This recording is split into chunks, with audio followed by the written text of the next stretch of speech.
May bagsak na nyug, oh.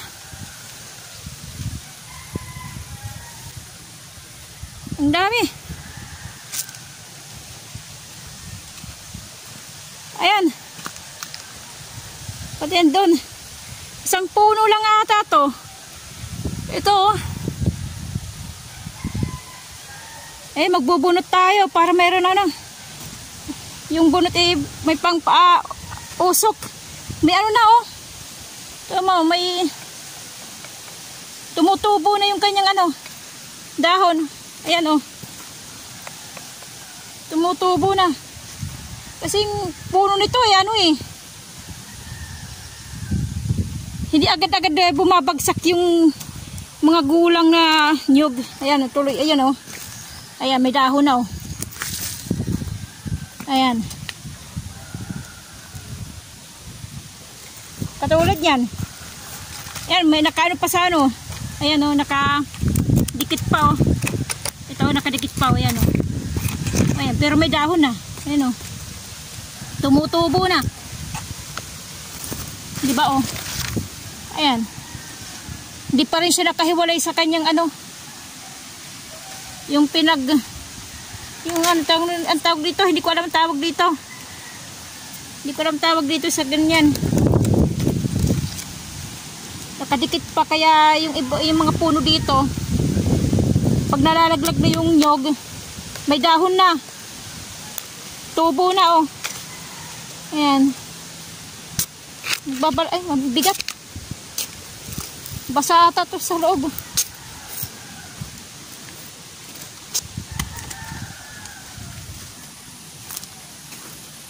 Mayroon pa din, oh.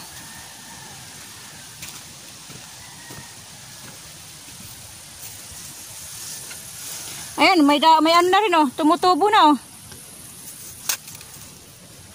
Hindi magandang ano itong punong to, itong punong nyug na to. Yung bang itatanim mo, hindi maganda. Kasi malalaglag na yung nyug, tumutubo na.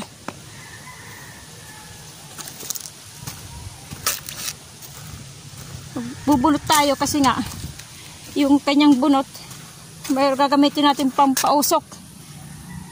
Mamaya pa ako uwi. Mayang hapon. Ito may nasimula na ako. Dalawa. Andun. Nilagay ko doon sa may ano. Binibilad ko kasi basa. Meron pa dito.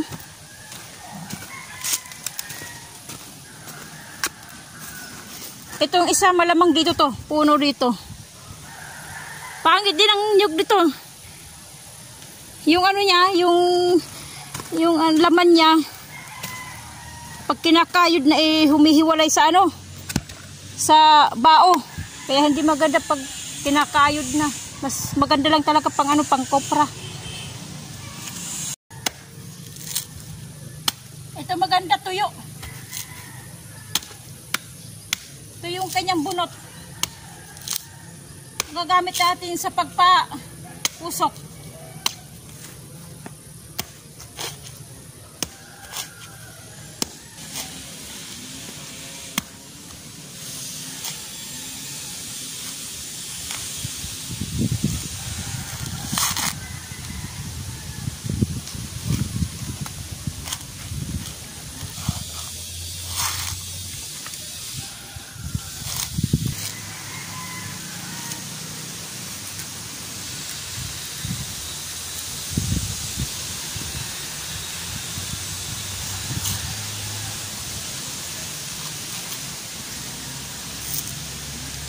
Mabibinta natin to ng ano, ng 10 piso.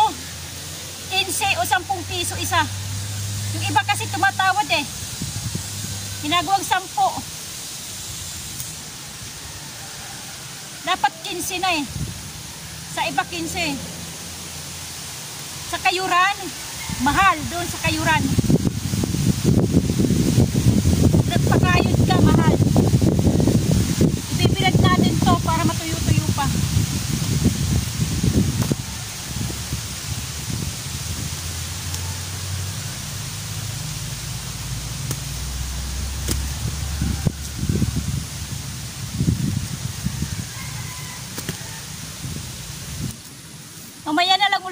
mabubunot kasi ang dami. Magbubungkal pa ako ng lupa eh. Tataniman ko ng kamuting baging.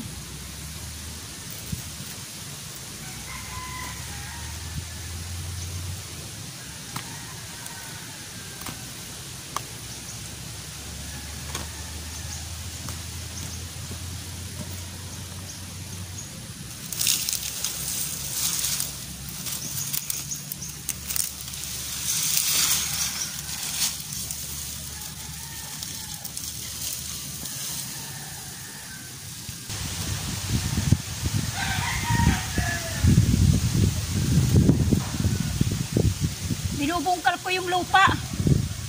Tataniman ko ng kamuting. Yung kamuting baging.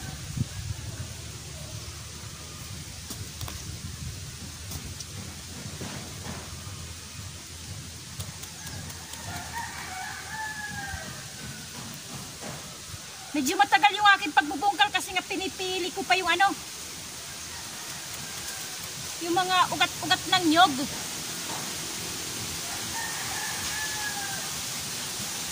Marami kasi ugat ng nyug eh.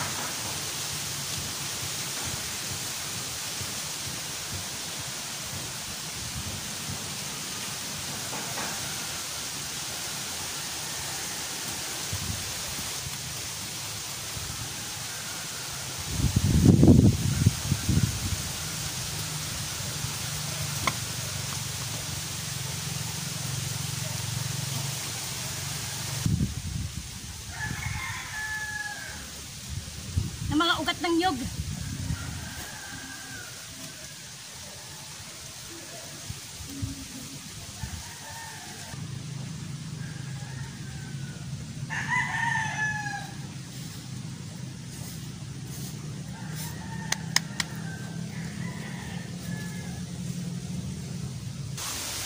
Dati may nakatanim dito noon. Yung una kong itinanim, talong. Ay maganda naman tubo niya. Kaya lang nung sumunod na pagtanim ko ulit, ayaw na mabuhay. Parang na yung lupa eh. Naubos na yung kanyang Kaya ang gagawin ko ngayon, yung kamuting baging itatanim ko dito. Mayroon ako na umpisa nung nakarang araw ito. Ayan. Kaya lang parang bumagsak eh, kasi nga hindi na ako nakapunta rito sa lakas ng ulan. Kami tanim din ako ditong kalabasa. Tsaka yung isa namatay na oh. Ito oh. Parang namamatay. Lanta eh. Yung isa lang buhay. Ayan, kaya ako nagbubungkal ng lupa dito kasi tataniman natin. Tataniman ko. Okay guys, hanggang mamaya. Maghahanap ako ng kamuting kahoy. Aking isusugba. Tawag nun eh. Iihaw. Okay ito. Maliit. Kalabas. Harap tayong iba.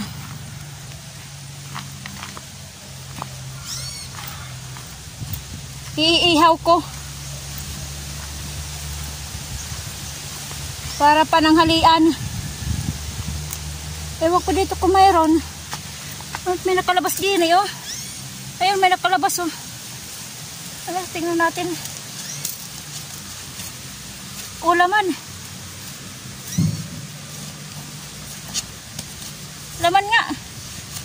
Pero parang maliit pa.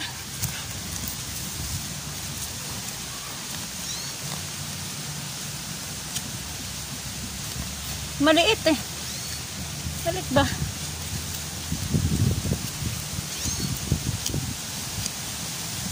Maliit siya, maliit. Pahaba. Pahaba, maliit eh. Saan ba tayo maghahanap?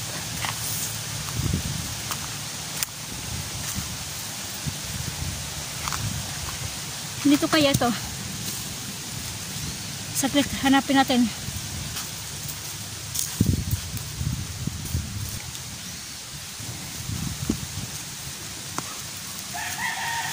Ito, malaki.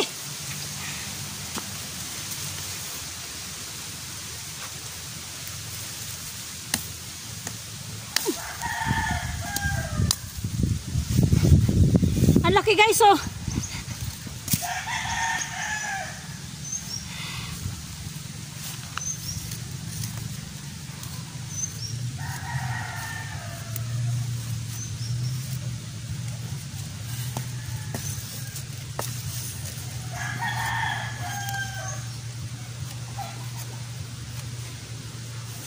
Ugasin muna natin tapos iihaw natin. Pananghalian ko. Alas 12 na eh. Ayan guys. Ito yung kamuting kahoy oh. Ito. Bililagay ko si Babo ng bao para mag-apoy. Tsaka yung yung sanyog. Ano tawag dito? Iwan ko anong tawag sa inyo. Matagal-tagal to kasi ang laki guys. Matagal maluto. Malaki. Paapuyin natin. Ayaw pa magrikit eh. Basa kasi. Tawag sa amin ito eh tapuraw. Ito. Tapuraw to. Tawag sa amin.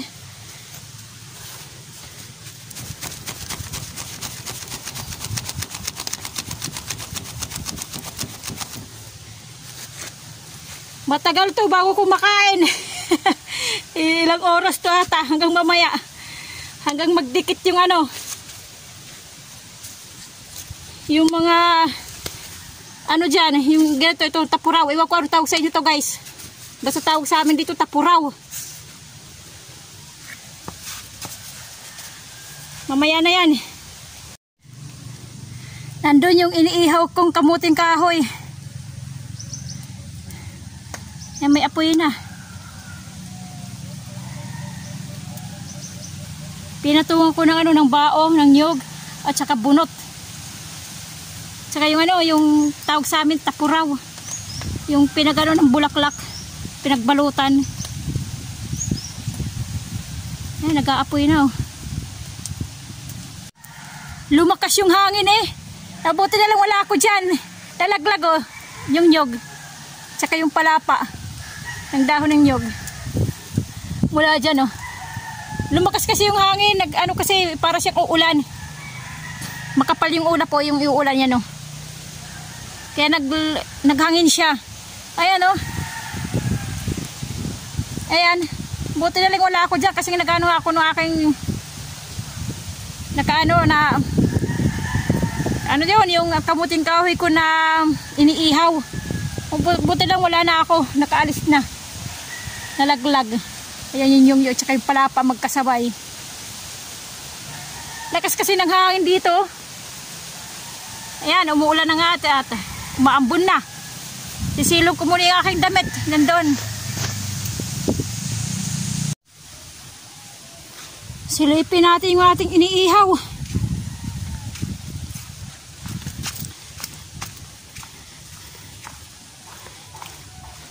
Naamoy ko na eh. Para na siyang kape. Nasusunog na yung kanyang balat. Ewan ko. Tingnan natin.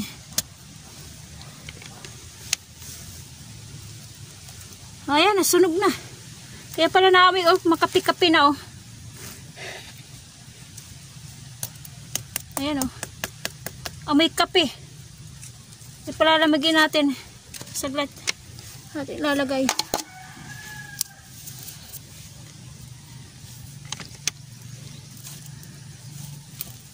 Palamagin natin to.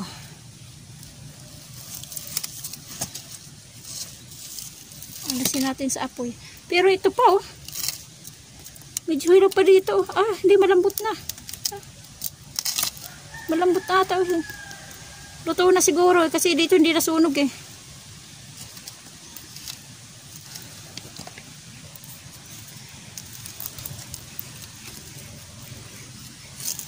Ito po. Malaki-laki kasi. Gumulong na. Ayan.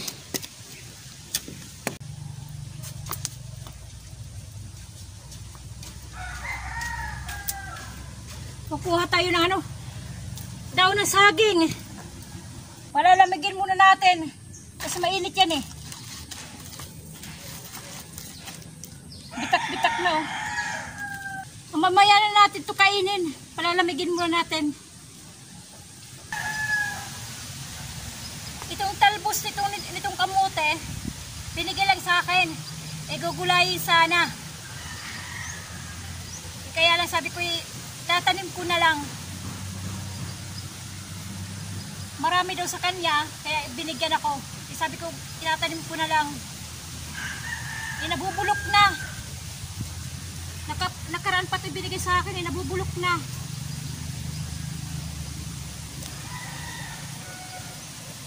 Pipilian ko na lang.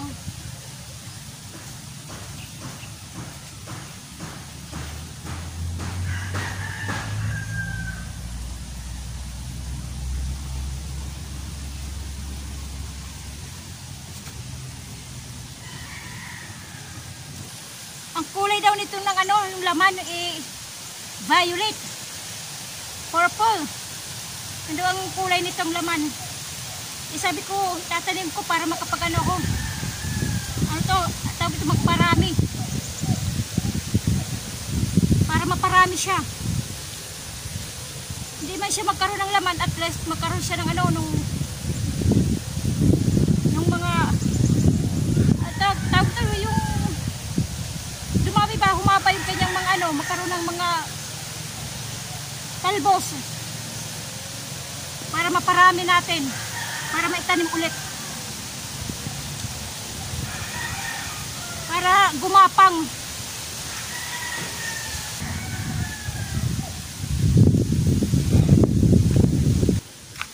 Okay, natapos ko, pero ilan lang naman kasi magkakunti lang yan na kamuti, kamuting baging eh.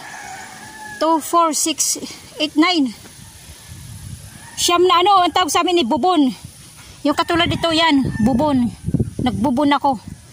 Iwan ko sa inyo guys kung anong tawag sa inyo. Basta dito sa amin, bubon. Nagbubon ako, naggawa ng bubon. Ayan. Pararamihin ko yan yung ganyang klaseng kamote. Magandang klaseng kamote ata to eh, kasi yung purple eh. Yung violet ang kulay nung laman. Okay guys.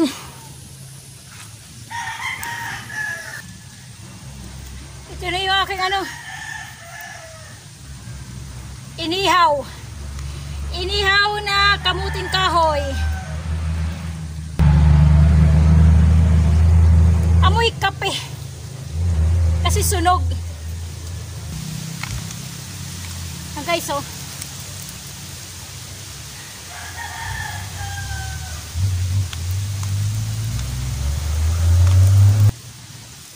Dumikit yung balat eh. Kasi nasunog yung balat.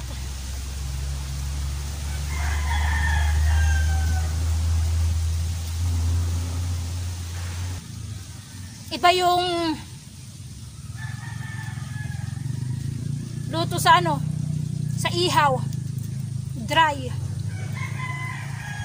Di katulad nung linalagyan ng gata. Parang madaling mauhaw.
Okay na yakit palang halian. Ito yung balat oh. Ang daming, kasi makapal yung ano eh, yung balat yung nasunog. Sa may apoy ay susunugin natin.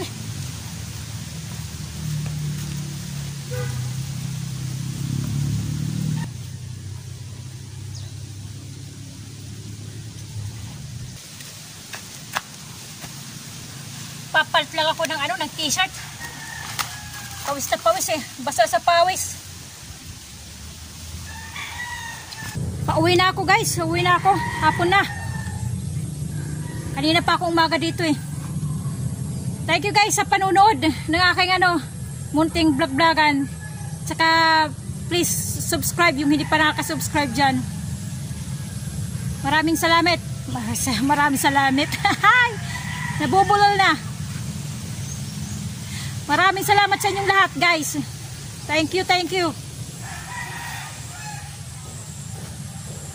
Okay guys. God bless sa ating lahat. Bye bye.